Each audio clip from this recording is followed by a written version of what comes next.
c'est un retour Bah, tout doux, coucou, tout tout calme. Je simplement. nous ai connus plus excités. Ah, mais c'est la rentrée, alors on est tout doux, on est tout mignon, et en plus, Et- eh ben, on n'est plus tout seul maintenant. Eh parce oui. que Val, il est parti vers des contrées Mais non, lointaines. c'est pas vrai, il est là. C'est pas- c'est- c'est Faut ma pas le blague. dire.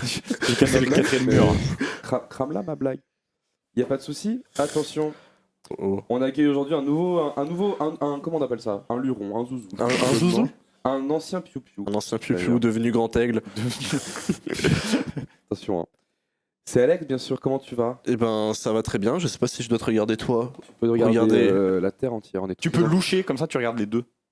Eh ben, non, je suis très content d'être là. Ça me fait très plaisir de parler de cinéma avec vous, les copains. Oh là là. Le Gilles le loucher, frérot. Moi je suis impressionné par ta présence et ton charisme et ton aura. Je sais. 3 trucs. Ah ouais. Tu peux me faire 3 compliments maintenant. Ouais. T'as des lunettes. C'est un fait, c'est un fait. C'est C'est terrible. pas tout le monde a le droit d'avoir des lunettes. C'est vrai. Dim n'a pas le droit, par Quand exemple. vous aurez fini d'être complices, Affreux. on pourra peut-être te présenter. Briser nos Alors, complexes. déjà, pour celles qui ne nous connaissent pas, Ah, c'est putain, ouais, c'est Record, vrai. c'est les arcades. On parle de ciné 2 fois dans le mois avec vous. Et on accueille du coup aujourd'hui Alex qui nous vient tout droit de l'émission anciennement l'Aurore. L'aurore, Et anciennement. tu sais quoi? Présente-toi, mon brave, parce que c'est pas à moi de Eh parler. ben, voilà, je m'appelle Alexandre, j'ai 18 ans. On dirait que tu fais un Euh, speed dating.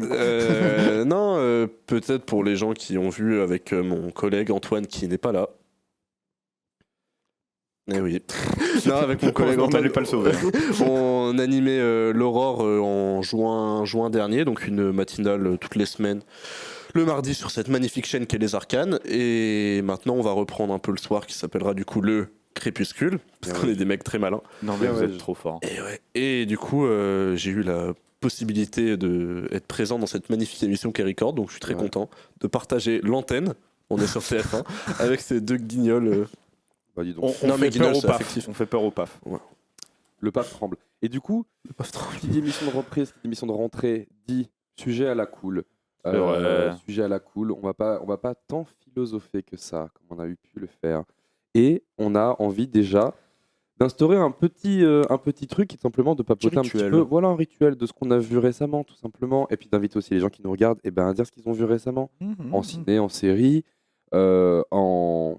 Bof, écoute, Quoi? je sais pas, T'as plus de d'autres mots choses. Non, j'ai plus de mots aujourd'hui. Bah jeux vidéo. C'est compliqué. Hier, on a fait un livre, escape game horreur. C'était quelque chose. C'était Oui. éprouvant. C'était éprouvant. C'était éprouvant. Ouais, c'était éprouvant. À 1 minute de la victoire, c'est un peu frustrant. Mais Ah, vous avez. à on, une a, minute. on a gagné. échoué. Elle a rajouté du temps. Elle a triché pour qu'on gagne. Et du coup, qu'est-ce que vous avez maté récemment? Voilà, on peut partager un peu. Et vous, dans Bah. le chat aussi, qu'est-ce que vous avez vu récemment? On parle de cinéma ici, donc on est vraiment. On est à la cool. C'est votre matinale. C'est votre. Bon, allez. Il a voulu jouer. C'est votre matinale énergie. ciné un samedi sur 2. Non, bah. Est-ce qu'on en parle maintenant du gros film que tout le monde a envie de parler du, Ah bah, Ah T'en bah supplie. oui, on commençons Big T'en Guns. supplie. Eh ben, évidemment, comme à peu près tout le monde, un peu cinéphile. Tu veux que je dise le titre? Je suis allé voir, Everything Everywhere All at Once. réalisé par Les Daniels. Les les Daniels. Daniels. Et Ils oui, sont deux dont Daniel. j'ai un petit fun fact. Je pense Ouais. que vous le connaissez, mais peut-être que Ils nos ont fait des magnifiques clips pour auditeurs- Fatboy Slim. Non. Bah si. C'est vrai. Oui, mais c'est pas ce que je voulais Je dire. dis pas non. S'il te plaît. Laisse-lui finir ton anecdote, s'il te plaît. Non, l'un des deux. S'appelle Daniel. C'est Antoine Daniel. Oui. Alors, non. Bah si. Mais vous voyez 2001 dans Indiana Jones? Oui. Ah non, mais ça, c'est un des acteurs. C'est l'acteur. C'est l'un des acteurs. Oui, oui. Et Oui. oui, Oui, bah, oui. ça commence très bien. C'est l'acteur qui joue aussi. Il sera Dans les Goonies, il était aussi. Il était dans les Goonies et il reprend son rôle pour apparemment Indiana Quoi Jones 5. Oui, on les a vus se faire un câlin avec Harrison Ah oui, Ford. j'ai vu il était ça, sur le mais- tournage. Mais, oui, on va peut-être pas parler d'Indiana Jones 5, c'est peut-être pas le sujet, mais quoi? Comment ça? Que y ait un Indiana Jones 5 Ou tout? Ah, déjà, 2001 soit dans Indiana Jones 5 déjà un avis du 4. Pas si mal. Oubliable. Ouais, Ouais, oubliable. Hein. Bah, Ah du bon coup, si c'est Ouais. oubliable, c'est pas nécessaire. Ok. Et Moi, si je- c'est pas nécessaire, moi, je le c'est. défendrais. C'est nul. Mais donc vous avez vu, on a vu Everything Everywhere. All at Tout Once. partout, tout le temps, en même Tout temps. en même temps. Ouais, Pareil. Et alors qu'est-ce que ça raconte déjà? Qu'est-ce que ça goûte? Brillant. Waouh. Eh ben, ça raconte l'histoire d'une famille, plus particulièrement d'une mère, qui gère une laverie et qui est un petit peu éprouvée par rapport à toutes les tâches qu'elle a à faire. Par exemple, gérer son commerce, payer ses impôts, sa vie de famille, ça va pas très bien avec son mari, etc. Et sa fille. Et notamment sa fille, qui est un peu le sujet principal du film, car sa fille a des idées un peu, voilà, comme c'est un peu un combat entre la tradition et la modernité, ce film. Oh là là. On arrête l'émission. Merci à tous. Non, mais c'est une plus jeune génération, sa fille. Elle a du mal à connecter avec elle aussi. Voilà, et du coup, ça parle de ce combat de génération, même plus largement du combat de plusieurs modes de pensée, du mode de pensée de sa mère qui est très. Qui travaille, qui a envie de se donner pour sa famille, et sa fille qui a à peu près, je sais pas, la vingtaine d'années, et qui a des pensées un peu adolescentes dans le sens, bon, la vie, voilà, un peu nihiliste, un peu rebelle, voilà. Un peu punk. Un peu punk. Un peu vivre vite et mourir jeune. À mes yeux, c'est Carpe Diem. Et du coup, on voit cette confrontation-là, et c'est du coup, et ça utilise on peut le dire, c'est pas caché, le multivers pour parler de ce sujet-là. Et moi, je trouve ça très intéressant d'utiliser le multivers plus loin que juste oh là là, il y a plein d'univers et on peut voir des personnages différents, mais c'est les mêmes. Est-ce que vous êtes en train de mal parler de Spider-Man No Way Home ? Absolument. Je suis d'accord avec vous, c'était affreux. Et même de Doctor Strange 2, hein, non. d'ailleurs. Je l'ai pas vu. Ça, c'était super. Je ne l'ai pas vu. Mais vas-y. Est-ce que je donne mon avis ou parce que là, j'ai pitché le film? Oui. Okay. Ton avis, qu'est-ce que t'en as pensé? En fait, déjà, je m'attendais. J'ai pas vu Swiss Army Man, déjà, qui est le précédent film des réels. J'en ai entendu beaucoup de bien, mais je l'ai pas vu. Faudrait que je le rattrape. Et du coup, j'étais très hypé parce que déjà, toutes les productions à 24, c'est des trucs qui me parlent énormément. Et j'ai pris mon pied de fou, quoi. C'était incroyable. Tous les effets visuels, ça tue absolument. Je trouve que le multivers est amené de manière très intelligente et ça convoque plein de genres de films, que ce soit les scènes de combat, les films de kung-fu, je trouve ça incroyable. Ouais. T'as des scènes sans en dire trop, mais vu que ça se passe dans plein d'univers différents, du coup, ça peut convoquer plein de styles différents. Et il y a un style un peu film policier de quand elle parle avec son mari, qui fait référence à beaucoup de films chinois, par exemple In the Mood for Love ou des trucs comme ça. Voilà, In the Mood for Love. Même il y a une partie un peu en animation, il y a une partie avec des rochers. Ceux qui n'ont pas vu le film peuvent pas comprendre, mais moi qui m'a fait penser genre à Rubber, un mélange entre Rubber et 2001. Pour moi, c'est du Fab Caro, pour ceux qui connaissent un peu la BD aussi. C'est de l'absurde. L'humour se rapproche un peu. Et du coup, ça m'a fait penser à plein de trucs que j'aime. Donc j'ai adoré. J'ai pas vraiment de reproches. Je trouve que le film est un peu long, mais franchement, on sent la longueur, mais c'est pas désagréable. Je te rejoins sur la longueur du film, ouais. Voilà, j'ai trouvé ça en train de brillant. se battre dans le chat, hein. Ah ouais? Parce que j'ai deux avis. J'ai ça pue du cul Swiss Army Man. Voilà. C'est qui a dit ça? C'est High Khalid. Ah bah c'est Antoine. Ah bah voilà, High Khalid. Alors que la Julienne nous dit Daniel Radcliffe en jet ski, propulsion par le cul. Alors, je n'ai pas vu de film. Et c'est tout vrai. Moi, j'invite aux gens qui n'ont pas vu Swiss Army Man, vraiment, je peux pas donner de meilleurs conseils que de lancer le film sans rien voir, parce que c'est la meilleure façon de le découvrir et de ne pas checker les synopsis, les affiches, les avis. Du coup, je fais et je vous laisse animer. On t'en supplie. Allez, la porte, c'était une très bonne façon, je pense, de découvrir les films des Daniels. Moi, j'ai l'impression que c'est d'y aller en fait à corps perdu, de se lancer dedans et en fait de découvrir, et je pense que c'est aussi la force du Everything, qu'on va appeler Everything, s'il vous plaît, pour des raisons évidentes de caractère. Ou alors on va l'appeler non. Non. Bah non. Dis-le. Everything. A-E-E-A-O-U. Voilà, c'est ridicule. Non, mais on vient de perdre 5 auditeurs là, c'est très et toi?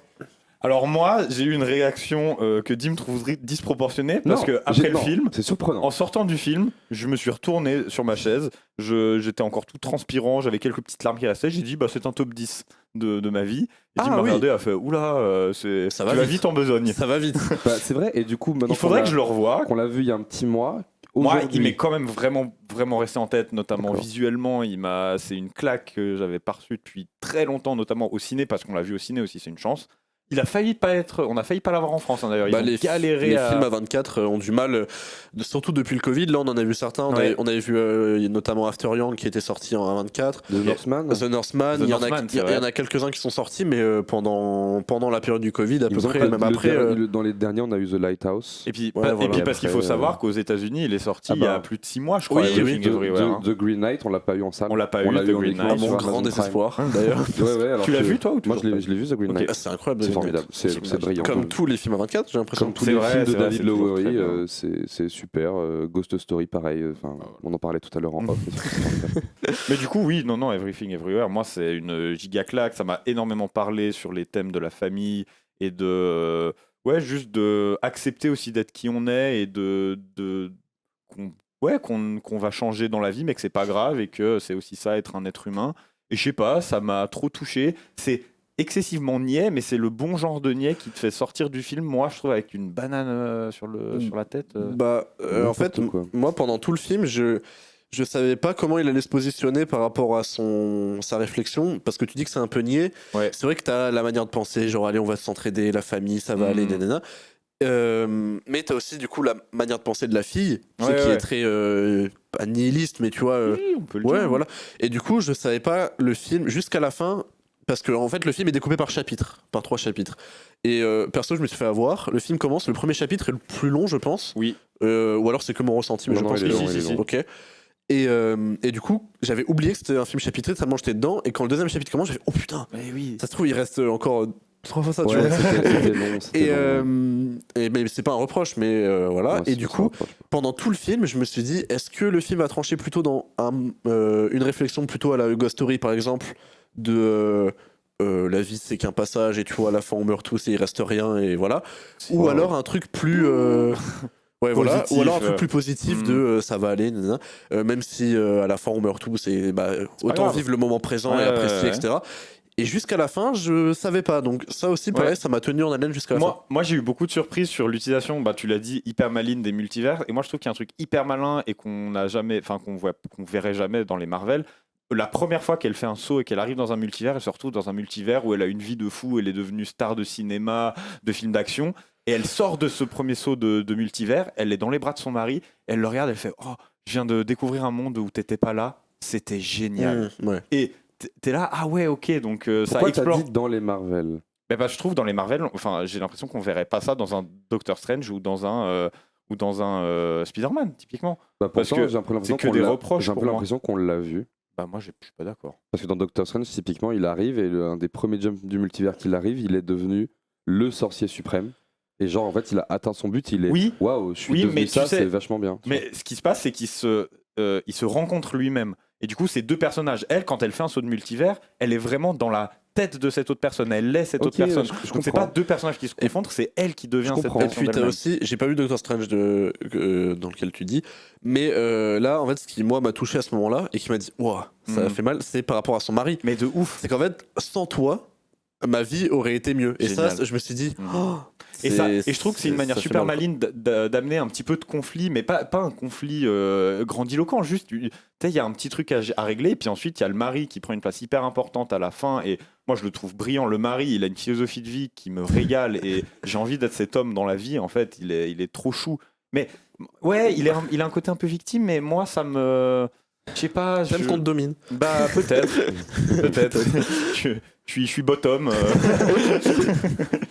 Non, mais voilà, Everything Everywhere, c'était super. C'est vrai que c'était super. Et ça rime. Ouais peut-être. Moi, je vous rejoins, je suis un peu entre vos deux avis. Je trouvais que c'était super, je trouvais que c'était un peu trop long.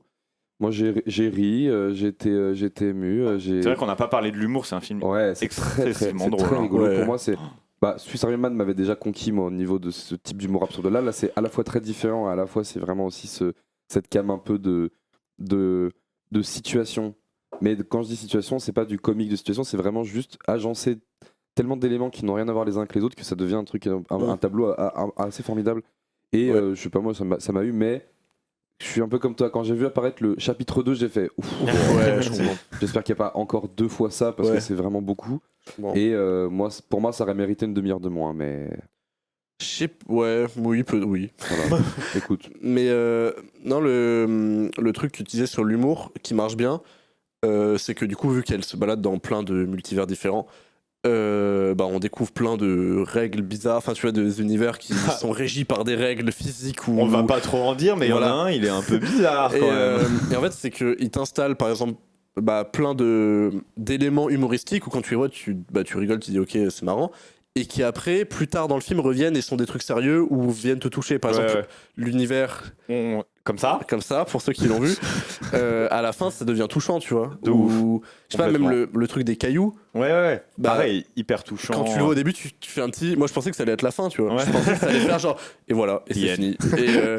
Et du coup, ça je trouve ça très fort. Et de trouver de l'humour et du sérieux à travers ça, je trouve ça très fort. Je suis bien Et voilà. d'accord. Super. Voilà. Et histoire qu'on laisse aussi un peu les gens changer de sujet, il y a un autre gros film de science-fiction qui est sorti pour nous en France Et récemment. oui, Cocorico. C'est le film du Visiteur du futur de François Descraques. L'as-tu vu? L'as-tu vu? Alors, L'avez-vous vu? Je vais Connaissez-vous rester la muet série? car j'ai pas vu la série, j'ai pas vu le film. Eh bien, écoute, Ah, voilà, allez-y. écoute. on va passer rapidement. Moi, je sais que dans le chat, j'ai vu quelques noms qui l'avaient vu et qui seront peut-être contents d'en parler. Le film du Visiteur du futur, c'est le long métrage qui fait suite à la web série sortie, terminée il y a déjà une dizaine d'années. Non, j'aurais C'est- dit 2014 ou 15. Donc, la donc série. presque une dizaine d'années. 8 ans, putain. Et Il oui. a raison. Et oui. Le temps passe comme un jet. Et le temps passe. Et donc, il fait suite à la web série de François Descraques. Et au manga, et au roman, Voilà. et au. Il n'y a pas eu d'autres trucs. Un des plus gros univers de pop culture à la française créé sur le net il y a du coup une dizaine d'années aussi. Et François Descraques qui revient du coup avec ce film pour, et entre guillemets, continuer la saga, la série. Un film qui a quand même été relativement acclamé et ça fait plaisir. C'est chouette de voir un long métrage de science-fiction avec des moyens en France qui est quand même assez reconnu et qui est vraiment sorti au même titre que plein d'autres films super. Et je pense que c'est chouette à la fois pour la sphère web et puis pour la sphère pour la SF française qui quand même peine toujours un peu à trouver son public. Qu'est-ce qu'on en a pensé du film du Visiteur du Futur? Et vous dans le chat aussi, n'hésitez pas. Moi, j'ai deux avis à donner. Wow. Il y a l'avis du fan du Visiteur du Futur et il y a l'avis du fan de cinéma. L'avis du fan de cinéma, il a trouvé que le film était une petite joie de voir qu'on peut faire ça en France, de voir qu'on a les moyens que François Descraques, avec un petit budget quand même, il a réussi à faire un gros film 4 millions. qui a vraiment une belle histoire, touchante, des visuels corrects, une musique assez marquante.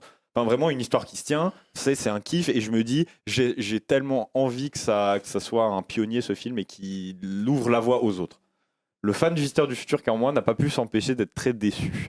Parce que comme le but du film était de parler autant aux fans de la série qu'aux gens qui ne connaissaient pas et qui pouvaient du coup juste voir le film, il a dû se résoudre à un peu abandonner certains personnages qui faisaient le cœur pour moi de la série, dont on a des interactions très minimes, on a l'impression qu'ils ne se connaissent pas alors qu'ils sont censés se connaître depuis des années et des années. Et donc il y avait un côté un peu de... Et on en a parlé beaucoup après le film avec Dim. Et moi, j'ai vraiment cette sensation qu'on a eu une sorte de soft reboot. Et ça m'a fait un peu mal au cœur de voir mes personnages que j'aimais bien. Et voilà, donc petite déception du fan, mais je peux pas ne pas me réjouir de l'existence de ce film. Je suis d'accord avec toi. On a dans le chat Régis qui dit le personnage incarné par Navo s'appelle Régis, ça lui suffit. D'accord. C'est un homme de peu de choses. C'est un homme de peu de choses. Je reprends un petit peu le chat, c'est vrai qu'on vous a assez peu lu. Mais on avait quelques avis assez tranchés sur Swiss Army Man qu'on ne relira pas. Et puis on a l'Agatha qui dit coucou, on a les Arcanes aussi qui viennent un petit peu parler.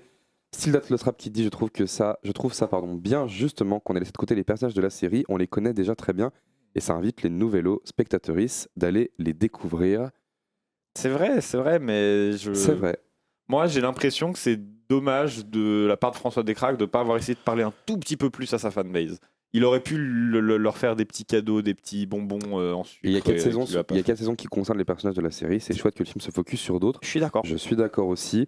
Moi, comme dit Arnaud, j'aurais simplement aimé qu'on n'ignore pas autant les relations au point de presque se demander s'ils se connaissent. Je pense au personnage du visiteur et de Matteo par exemple qui échangent à peine un mot. Ton avis sur Matteo ? Matteo, très bien. Ouais, Matteo Guendouzi, bien sûr. Il est comme ça, Matteo. Matteo. Bah, ça va pas ou quoi? Matteo Guendouzi, le foot. Oui, le foot. Par exemple. Mais ouais, moi je suis d'accord avec ce qui est dit dans le chat. Simplement, moi je suis un peu déçu que c'est pas juste prendre la place des nouveaux personnages, parce que c'est hyper important. En plus, on a les personnages du coup de Enya Barou qui est super, et même d'Arnaud Ducret qui sont chouettes, et d'Audrey Pirot. Mais c'est dommage d'autant, entre guillemets, tourner le dos au lore de la série en introduisant beaucoup de nouvelles choses et en se concentrant dessus. C'est chouette, mais il y a un côté où on a vraiment l'impression des fois de se demander si les personnages ont interagi par le passé ou s'ils se rencontrent. Exact. Et voilà, c'est un petit peu dommage. On a High Qualité qui est revenu. J'ai l'impression que ça va être un peu la némésis, la bête noire de cette émission, et ça me régale déjà. Le vrai problème que je trouve au film, c'est que c'est un épisode de 1h30 et que ça va nulle part. qu'on est d'accord avec ça, Dim. Un peu. Ah, bah voilà. Un petit En peu. fait, t'es pas la Némésis, Non, t'es la mascotte. Non, Merci, je Antoine. suis un peu d'accord. Je suis un peu d'accord parce qu'au final, bon, c'est une aventure qui est. Alors, il y a des conséquences, il y a des enjeux que je comprends peu. Mhm. Parce que ça se passe dans le très très futur et il y a un cataclysme dans le très très futur. Et ce cataclysme est traité d'une manière où il n'a jamais vraiment été traité dans la série. C'est-à-dire qu'en général, dans la série, quand ils essaient d'empêcher une catastrophe, ils rataient, ils remontaient un peu, ils rataient, jusqu'au moment où ils réussissaient. Bon, et puis en général, ça se passait relativement bien. Là, c'est un peu traité comme si cet événement était un point fixe du temps qu'on ne pouvait pas modifier. J'ai l'impression que c'est pas spécialement le cas. Et que le présent, en l'occurrence, c'est vraiment ce futur-là qui est en train de partir en live, d'accord ? Bon, je l'ai. Et que on ne le traite pas de la manière où, bah écoute, c'est pas grave, On va essayer d'annuler cet événement. on a raté l'empêchement avec ce perso-là, on va aller en voir un autre jusqu'à ce que ça marche. Et c'est bizarre d'avoir pris ce parti pris-là, et surtout que, au final, les seules personnes qui semblent vraiment mériter d'être sauvées dans ce futur-là sont un groupe d'enfants. Emmenez-les à un endroit sécurisé dans le temps. Peut-être que vous pouvez le faire, donc faites-le.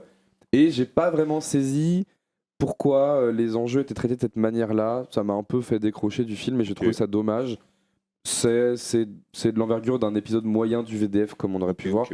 Après, c'est quand même super de voir la team de French Nerd, soit des cracks, Raphaël Descraques, Slim, etc., qui sont tous fous de talent. Ignabarou aussi qui est formidable. Même Arnaud Ducret dont on n'a pas parlé. Arnaud Ducret qui est super et tout le monde. Il y a un côté où notre cœur de collégien de 2012 aux anges de voir ça sur grand écran. Qui allait à la Japan Expo. C'est des persos avec lesquels on a grandi aussi. Ça reste brillant et que les web-séries au cinéma soient ouvertes, enfin même s'il y a déjà eu des films noob, etc., mais avec cette envergure-là au cinéma, soient ouvertes par la team du Visiteur du Futur. On peut que tirer le chapeau et on vous souhaite que le meilleur, mais voilà, c'est un petit pincement, mais ça reste un film très très chouette qu'on vous encourage à voir. Faites péter les entrées. D'ailleurs. Et j'ai l'impression qu'en plus, ça nous permet de glisser avec aisance dans le sujet du jour. Oh bah, je t'en supplie, vas-y. Qu'est-ce qui glisse bien, ce Arnaud ? Je suis un glisseur, je ride dans la peuf. Vas-y. Le ski. Oui, parce que notre sujet du jour, on avait envie, je vais pas vous mentir, moi j'ai un peu poussé pour ce sujet, parce que j'avais très envie d'en parler. C'est vrai. Mais mes comparses ici m'ont fait le bonheur de m'accompagner. Moi, j'avais très envie de parler un peu plus de séries sur cette émission Records, parce que Records, on a un peu cette idée que c'est une émission de cinéma. Mais les séries, est-ce que c'est pas un peu du cinéma aussi ?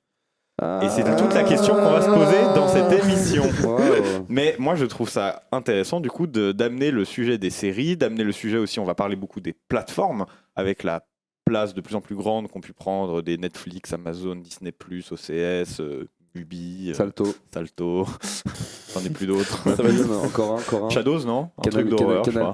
Canal+, Apple TV. Comment on appelle ça ? C'est pas Canal+, c'est quoi la plateforme de Canal ? Canal VOD ? Non. Non MyCanal. Merci, MyCanal. Ah, il est fort. Bref, voilà. Et on voulait parler un peu de tout ça, aussi de voir comment les séries ont pris une place de plus en plus grande. On voit aujourd'hui Stranger Things ou ce genre de série, House of the Dragon, la nouvelle série de Game of Thrones, qui prennent des proportions inégalées en termes de vues et même de budget. La série du Seigneur des Anneaux. Enfin bref, on va parler un peu de tout ça. On a des petits sujets un peu plus précis. On voulait juste commencer de manière très générale là-dessus. Et puis comme on était sur le Visiteur du Futur, une web-série, les séries, le cinéma... Très logique. Oui, puis on a parlé de The Green Knight aussi, qui a été directement en les directs plateforme. VOD. C'est vrai. Et voilà, alors, ordonnons les choses. Ordonnons. Commençons, on peut peut-être commencer par parler Par le commencement. de justement cette idée des plateformes, parce que c'est vrai que depuis quelques années, c'est vraiment l'expansion au point, et c'est là où ça devient intéressant, et j'ai l'impression qu'on est vraiment dans les années où le tournant est en train de s'opérer, qu'il y a un choix qui se fait, sortir un film en salle ou en plateforme. Avant, on avait moins ce choix-là, c'était cinéma évidemment, et ensuite plateforme, pour la plupart, puisqu'il y avait beaucoup plus de VOD, des choses comme ça. Aujourd'hui, il y a vraiment la question qui se pose, notamment avec Disney, qui a les pleins pouvoirs sur ses productions et qui, depuis quelques années maintenant, ne sort certains de ses films que sur Disney+. Ouais. Aux États-Unis, c'est encore pire pour eux parce qu'ils doivent même acheter les films sur Disney+. Bon, c'est aussi un marché qui... Un modèle économique. Voilà, un modèle économique que nous on n'a pas forcément, en tout cas sur Disney+, on l'a sur d'autres plateformes, mais pour vous, qu'est-ce que qu'est-ce que ça... Bon, écoutez, je fais un AVC, alors si vous voulez aller vous chercher un petit verre d'eau, vous êtes droit. Est-ce que pour vous, comment ça vous impacte en fait ce changement? Est-ce que vous trouvez ça bien? Est-ce qu'au contraire vous êtes bouclier brandi, le cinéma est un art qui se consomme en salle? Ou est-ce qu'au contraire c'est plutôt cool de Netflix and chiller à la 11 avec ses cops, Avec l'équipe. avec l'équipe, Avec les en cops. Y, pourquoi pas en Y? En Y. Vous êtes en T'es esprit bloqué ou en en moule, là 2007. Moi, je suis plutôt en moule. Moi je suis en esprit, j'avoue. Ah. que, Moi, je voilà. suis clic pan pan pan. Bon écoutez, Tu veux. Non, je t'en prie, je t'en supplie. Euh, alors. salut Dark Yoyox. Bah salut. Salut. Qu'est-ce qu'il nous dit? Il Il dit dit coucou. oh bah ça va et vous? Bah ça va super. Nickel, on est très Quel content. accueil. Vas-y, on t'écoute. Ouais, alors, déjà en petit préambule, tu vois, je consomme peu de séries, j'ai peu d'abonnements, j'ai Netflix évidemment parce que comme 99% des êtres humains, Pour chiller. Bien sûr. essentiellement pour chiller. Bien sûr. Mais par exemple, genre Amazon Prime, j'ai pas, Disney Plus, j'ai pas, etc. Je suis pas un grand fan de cette manière de consommer du cinéma parce que je trouve que ça dévalorise un peu une œuvre, mais néanmoins, je suis pas non plus d'avis à ce que le cinéma ça se consomme qu'au cinéma. Un chef-d'œuvre, ça reste un chef-d'œuvre même sur ton écran d'ordi, même sur ton. Peut-être pas sur le téléphone. Bah, bref, bon, vous avez compris ce que je veux dire. Un film, ça reste un bon film, même peu importe le média et la manière dont tu le regardes. Mais par contre, évidemment que je favoriserais la découverte d'un film ou la redécouverte d'un film au cinéma plutôt que sur une plateforme. Et du coup, bah, ça m'embête un peu de voir des films, par exemple des productions Disney ou Pixar, des trucs comme ça, qui sortent que sur des plateformes.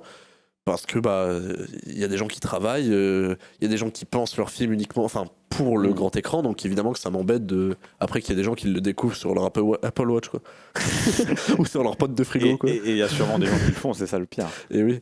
Mais moi, je suis assez d'accord avec toi. Hein. Moi, je trouve que, enfin, le cinéma, les gens se plaignent beaucoup que le cinéma c'est cher, mais nous en France, il faut savoir qu'on a quand même pas mal de chance sur le cinéma encore d'avoir des prix relativement abordables parce qu'il y a encore des petites salles aussi qui nous permettent ça. Donc je pense que c'est cool de continuer à encourager le cinéma et il faut que les films sortent en salle et il faut aller les découvrir en salle parce que l'expérience de la salle, quoi qu'on en dise, ça reste une expérience unique. Moi, parmi mes plus beaux souvenirs de cinéma, c'est souvent des souvenirs en salle. Mais je suis tout à fait d'accord. Moi, je trouve génial que on puisse aussi les découvrir depuis chez soi si on est quelqu'un qui a pas forcément le temps, pas forcément l'envie. Il faut en fait pouvoir parler à tout le monde. Après, c'est vrai que c'est dommage de se priver d'une sortie cinéma et c'est quand même quelque chose que j'ai du mal. Moi, on parlait du Green Knight tout à l'heure. J'aurais adoré découvrir Ah ce bah film oui, au cinéma. moi aussi. Oui. Mais si je peux Oh juste là là. rajouter un petit truc, Vas-y seulement. petite parenthèse pour les gens peut-être qui savent pas ou qui pensent que le cinéma c'est toujours 12 euros, 12,50 € la place. Je vous C'est invite plus maintenant. C'est bien plus. si peut-être, je sais pas, par exemple, si vous habitez en ville, déjà, je vous invite à aller dans des petits cinémas d'art et essai qui coûtent moins cher. Si vous êtes jeune, il y a évidemment genre des cartes étudiantes. Si vous avez 18 ans, il y a le pass culture. Passe où- culture, bien sûr. Moi, par exemple, là, je vais avoir 19 ans bientôt et bah, j'ai tout mon pass culture, c'est passé dans des places de ciné, donc ça fait genre un an que je vais au cinéma gratuitement. Il y a des trucs avec Pathé, par Pathé exemple. font un abonnement qui est fou Ah. furieux où tu payes 16 € par mois et tu vas autant de fois au ciné que tu veux. Donc, C'est-à-dire que tu vas avoir 2 films, il est déjà rentabilisé et au-dessus, Et tu peux aller dans toutes les salles Ouais. de mon pâté de France. qui est donc plutôt cool juste aussi. pour dire que évidemment que c'est cher, évidemment que si vous avez des enfants ou quoi, je sais que si vous habitez un peu à la campagne, le temps de venir, l'essence, le popcorn et tout, évidemment que ça coûte cher, mais Important le popcorn. important. Mais il y a des solutions pour essayer de s'arranger, de pouvoir continuer à aller au cinéma. Voilà, c'est une Et petite parenthèse. c'est une parenthèse importante. Il faut Ouais. encourager le cinéma indépendant aussi parce qu'ils ont besoin de nous pour vivre aussi encore Oui. plus que les pâtés Gaumont. C'est vrai. Bah ouais, mais moi, en fait, il y a la question aussi qu'on aborde un peu moins, mais plutôt le contexte de pourquoi on a ce débat. C'est parce qu'on est un des seuls, et attention, je ne veux pas critiquer la façon de produire des œuvres en France, parce qu'on est quand même un pays où on est vraiment libre et où on peut créer, on l'a prouvé avec le Visiteur du Futur, mais on est encore un des seuls pays à avoir intégré presque dans notre constitution cette aberration qui s'appelle la chronologie des médias, qui consiste à ordonner au bon vouloir des grandes pontes de Canal+, les sorties sur les différents supports, c'est-à-dire qu'un film va sortir d'abord au cinéma, ensuite sur Canal+, pour faire plaisir À Bolloré. à Bolloré, puisqu'il y a eu des contrats il y a 30 ans où ils ont soutenu Nana, donc bon, c'est encore une chaîne un peu mystique. Donc la sortie, c'est d'abord au cinéma, ensuite 3 mois plus tard sur Canal, ensuite 2 mois plus tard sur les chaînes plutôt privées, ensuite en DVD, et je crois que ils ont réduit un peu, je crois qu'avant c'était 36 mois, donc 3 ans Oui, Avant ça a qu'un été film- réduit l'année dernière. Voilà, je crois. ils ont réduit maintenant, je crois que c'est plus que 2 ans. Bon, superbe. Avant qu'un film puisse atterrir sur les plateformes. Ce qui pose comme problème que pour une entreprise comme Disney par exemple, ou Netflix qui a pu sortir aussi des films en salle, La podcast tout on derrière. embrasse la régie, Netflix ou Disney qui ont pu sortir des films en salle, le chemin il est simple pour eux, c'est que si tu sors ton film au cinéma, tu subis cette chronologie des médias. Donc, on l'a vu par exemple avec les Avengers ou les trucs récents comme ça, Infinity War est arrivé sur Disney Plus en 2021. C'est-à-dire que la phase 4 était déjà finie quasiment Mm. quand ces films-là sortaient, idem pour Netflix, etc. Ce qui fait que le choix il est clair, c'est soit ton film, tu le mets au ciné, et ensuite il va y avoir un gap de pas loin d'une demi-année avant que tu puisses refaire du bif sur ton film en le sortant, ou alors tu le sors sur la plateforme et ça devient un produit d'appel pour rentabiliser ton œuvre. Ce qui n'est, du coup, c'est hyper compréhensible que des films comme les derniers Pixar, comme Red Alert ou Alerte Rouge, ou Luca, ou des choses comme ça, sortent, ou le film Prey de Predator, dont on parlera plus tard, que j'ai vraiment adoré. Ils sortent directement sur Disney+, parce que du coup, tu dis, Mais- c'est des petits films, mais je t'en supplie, tu me couperas juste après. Ah, je mange mon genou. Ou le film, autant, tu parlais de rémunération des travailleurs, etc., ce genre de choses. Au final, on a vu qu'avec le Covid, il y avait encore une réticence à retourner au cinéma. Les films font assez peu d'entrées, ça repart, mais c'est quand même doucement. Il y a l'inflation qui fait que les billets, mine de rien, coûtent cher, qu'il faut faire des choix. Et que du coup, une sortie en salle, c'est super, c'est dans l'art, etc. Mais au final, est-ce que c'est le plus rentable? Pas sûr. Contrairement à ramener des nouveaux abonnements sur Disney+, qui vont te ramener de l'argent tous les mois, c'est vachement plus rentable. Du coup, le choix de sortir directement sur la plateforme, il est hyper légitime, voire même, je dirais qu'en France, il est encouragé. On encourage les plateformes à sortir leurs films directement chez eux. Contrairement à d'autres pays comme les US, qui sont hyper critiquables sur beaucoup de choses, mais par exemple, Black Widow ou les derniers Pixar, ils sortent en salle et sur Disney. Donc tu choisis. De toute façon, on sait qu'en salle, le film ne sera pas un carton et c'est pas là qu'on va faire de l'argent. Donc on le sort dans tous les cas. Et il sort aussi sur Disney, comme ça, si tu veux le voir chez toi entre potes, eh ben, tu t'abonnes et le film il sort en Blu-ray 3 mois après. Comme ça, la course d'un film, de toute façon, elle est super courte. C'est très rare que tu achètes un Blu-ray, à part des grands classiques, 3 ans après, ou alors dans un bac à occasion qui rapportera de l'argent qu'à la Fnac, tu vois. Et de toute façon, la rémunération d'un film, il va se faire sur moins d'une demi-année. Quel intérêt de sortir là, puis d'attendre, puis de ressortir, machin. Et si on avait un système qui encourageait vachement plus à briser cette chaîne de chronologie des médias qui est archaïque, qui est vraiment moyenâgeuse, il y a vraiment, je crois qu'il n'y a que nous qui avons ce truc-là, et qui n'est bénéficiaire qu'à Canal, peut-être qu'on aurait moins ce débat-là et qu'on pourrait profiter de plus d'œuvres en salle. Je crois Voilà. qu'il rouspète. Je rouspète un peu. Je suis pas tout à Je suis fait hors de d'accord, moi, donc je vais suis sous- rouspéter écoute, aussi après. Je suis sous Ah, colère. il est pas d'accord. Eh ben, C'est Non, cool. j'ai pas dit intéressant. je suis pas d'accord. Il y a des. Droit de Il y a du réponse. vrai, il y a du droit faux. de réponse. Bah attends, peut-être que Arnaud il Moi, voulait je, parler. alors, non, oui, moi, je droit de voulais réponse. juste rebondir sur ce Gérard que tu Lenormand, disais. Toi, droit tu as de beaucoup réponse. parlé de Disney+, mais ça se voit aussi beaucoup sur Aussi. Netflix. Oui, et il y a oui. notamment des grands réals, notamment on pense à Scorsese, Scorsese, bien qui a sûr. sorti son dernier film uniquement sur Netflix. Alors, qui il y n'a a pas une- eu de sortie salle, Il je y a une crois. raison à ça. Il y a une raison à ça. Ah, C'est il y a une que, raison. bien sûr, c'est que quand il a présenté son projet de film de 4 heures sur De Niro, tout le monde a dit non. Ah. Tout le monde a dit c'est hors de question. Les seuls qui ont dit oui, c'est Netflix. Et du coup, il Il a dit bah, c'est le film de ma vie, faut que je le fasse, donc je le fais avec Ok, Netflix. ok. C'est pour ça. C'est Après, Irishman. The Irishman est sorti dans certaines salles aux Ah, États-Unis. il est sorti comme. Ah, aux États-Unis. Parce Bah qu'en oui. France, ça ne marche pas. Et Ok, oui, bah, bien ouais. sûr. Le seul truc, je suis d'accord avec toi avec la chronologie des médias, que c'est archaïque, etc. Mais le seul petit bémol, et en fait qui fait que après c'est tout le système qui est fondé comme ça, c'est que par exemple pour les productions françaises, le CNC reprend par rapport au ticket de cinéma. Oui. Et du coup, s'il y a moins de sorties en salle et moins de sorties par exemple de gros films, si par exemple Marvel, Disney du coup, je pense à Marvel parce que c'est les trucs qui, Ouais, bien qui sûr, ramènent Qui du font la monde. grosse moula. Voilà. Si ces gros films ne sortent plus qu'en plateforme, ça va encore ramener encore moins de gens au cinéma et du coup avoir encore moins d'argent pour Le le système de CNC. production français et du coup défavoriser la production Je suis d'accord française. avec toi, mais à qui la faute? C'est pas Marvel qui décide de pas sortir son film, c'est pas eux la faute. Eux, ils sont là pour rentabiliser leurs œuvres normales. Donc ils vont faire le choix le plus rentable. La faute, c'est que si t'as pas cette chronologie, là, tu peux proposer le choix de sortir les films sur 2 endroits différents et amener ceux qui veulent aller au Cinoche, ou alors même de réduire l'écart. On n'est pas obligé de faire une sortie simultanée, mais un mois ça sort en salle, 3 mois après sur les plateformes, comme dans tous les autres pays font ça.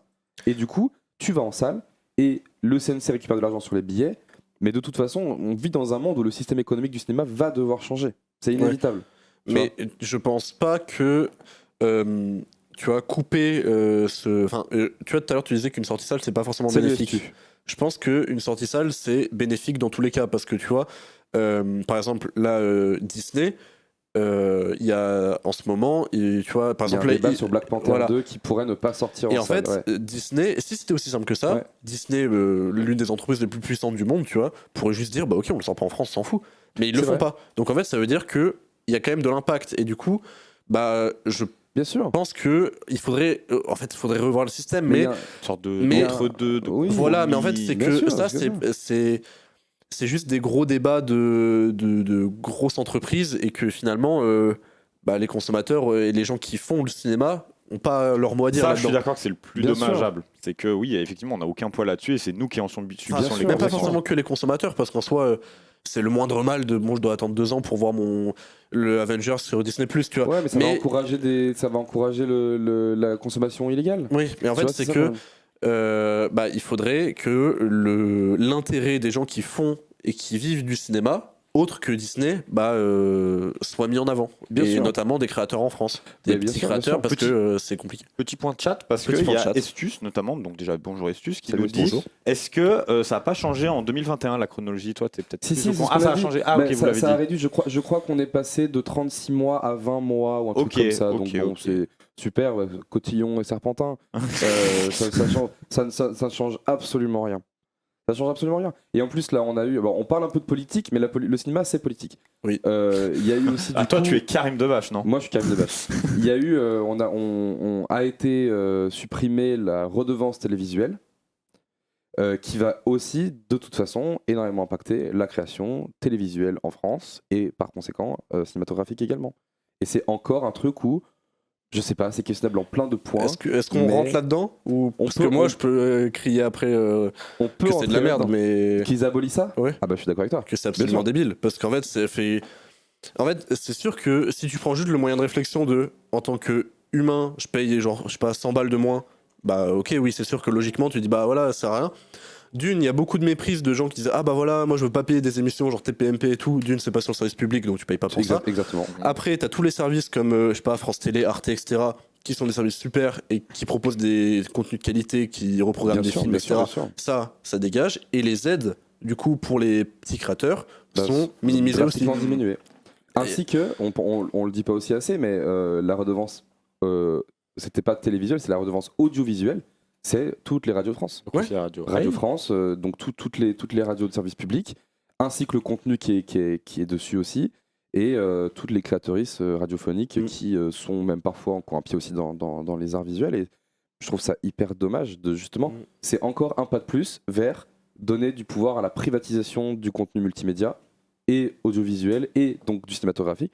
Et au final, j'ai l'impression que il y a des gens qu'on a peut-être cités dans cette émission déjà, on va pas tirer sur la larme, mais il y a peut-être des gens qui du coup vont avoir un peu plus de poids encore dans cette industrie pour imposer des choix qui ne vont conduire qu'à relancer des médias qui sont archaïques, pardon, excusez-moi, mais avoir un décodeur Canal+, les gars, il faut commander une box pour regarder, c'est quand même fou, enfin, on a déjà on a déjà une télévision en France qui se meurt et qui va peut-être disparaître avec les générations qui ont grandi avec, mais les générations actuelles typiquement ne regretteront, je pense pas, la télévision. Quand je dis télé, c'est le contenu télé, c'est pas l'écran, parce que les écrans évidemment, mais s'il faut essayer de sauver les meubles, je pense que c'est pas en surprivatisant et en supprimant la création de contenu et en encourageant en fait la privatisation, quoi. Enfin, je sais pas. Ouais. Après, de toute façon, ça fait. Bon, on va peut-être fermer cette parenthèse politique. C'est mais vrai, juste, c'est vrai. ça fait quelques années, là, même avec le Covid et tout, où on voit que. Que la culture et que la culture est vraiment pas mise en avant et que Non. on est vraiment délaissé, vraiment la troisième roue du carrosse. Cinquième ou troisième. Troisième roue du scooter. du scooter. Voilà. Il y a des scooters à 3 roues. La Ça troisième existe. roue de la moto. La deuxième roue du monocycle. Voilà. Donc bisous à Roselyne. Roro. Non, elle est Jack partie. Lang, surtout. Elle est même plus là, ouais. Non, mais voilà. Alors, la parenthèse étant fermée, Oui, ça, voilà. on parlait des plateformes. Oui, mais vous avez apporté plein d'infos que moi j'avais pas, dans par le chat, exemple. dans le chat aussi, dites-nous un merci petit peu. beaucoup. Là où c'est intéressant, c'est que mine de rien, on parle de certaines productions de plateformes qui sont qui buzzent. Pardon, je suis super jeune. Qui buzzent autant que Avec un que double certaines Z. productions cinéma. On a parlé du coup de certaines productions Disney avec les Pixar. On a parlé aussi de Netflix. Là, moi, je vais parler du film Prey. Predator, que nous on n'a pas en salle non plus également, mais c'est pas grave, on commence à avoir l'habitude doucement, qui est un super film aussi un peu spin-off de la saga Predator. Et on a aussi du coup des séries. Et oui, Et les oui, séries. et j'en connais un qui va être content qu'on parle de séries. Et, Et j'en lui. connais deux qui le seront peut-être moins. Je Non, sais mais pas. on va lancer des. En fait, pour moi, le but du sujet. Lance le sujet, Il y a Val qui gigotait derrière. tu vas aussi. cadrer le sujet mieux Mais que quiconque. Parce donc que vas-y. pour moi, le but, encore une fois, je vous le répète, c'est de parler des séries en relation avec le cinéma. Parce que parler juste de séries, c'est pas non plus le but. Il faut vraiment parler de l'évolution et de la place qu'ont pris les séries. Et moi, ça, c'est une vraie question que je veux poser. Et je sais qu'on sera pas d'accord. Et je pense que c'est ça qui est intéressant dans cette émission aussi. C'est que moi, je trouve que les séries ont pris une plus grosse place que le ciné actuellement. Je sais pas si c'est mieux ou pas, hein, mais j'ai l'impression que c'est les séries qui dominent le marché plus que le cinéma aujourd'hui. On le voit avec Stranger Things, on le voit avec, encore une fois, House of the Dragons, on le voit avec le succès de Squid Game qui a été incroyable. Il y a tellement de séries aujourd'hui qui ont des budgets de fou et surtout font des nombres de Des vues vues, ils buzzent. hein. impressionnants. Pour moi, on met plus en... Enfin, je sais pas si on les met plus en avant, mais c'est en tout cas en train de rattraper le cinéma à un rythme qu'on n'avait jamais vu. On repense aux séries avant, dans les années 80-90. Les séries, c'était toutes des sitcoms ou des trucs, des séries fleuves avec des 1500 épisodes. Maintenant, la série se cinématographie, je sais pas si ça se dit, mais en fait, je trouve que la série fait un pas vers le ciné et la barrière est en tout cas pour moi de plus en plus floue. On le voit avec les durées d'épisodes. On a des épisodes qui maintenant font des 1 heure, voire 1 heure et demie. On le voit sur la qualité Invisible. cinématographique. On le voit sur la qualité de l'image. On le voit juste sur aussi, on en parlera après dans nos chroniques avec Alex, mais de certains réals ou certains acteurs qui ont fait des sortes de passerelles entre le cinéma et la série. Donc, je trouve. Et vous êtes d'accord ou pas avec moi, et j'aimerais beaucoup qu'on en parle ensuite ensemble, mais aussi vous dans le chat, qu'est-ce qu'on en pense de ça? De la place nouvelle prise par les séries? Moi, j'ai un élément de réponse à apporter. Vas-y. Je pense. Vas-y. J'essaie d'être concis parce que j'ai parlé beaucoup et j'ai beaucoup rouspété sur Bolloré.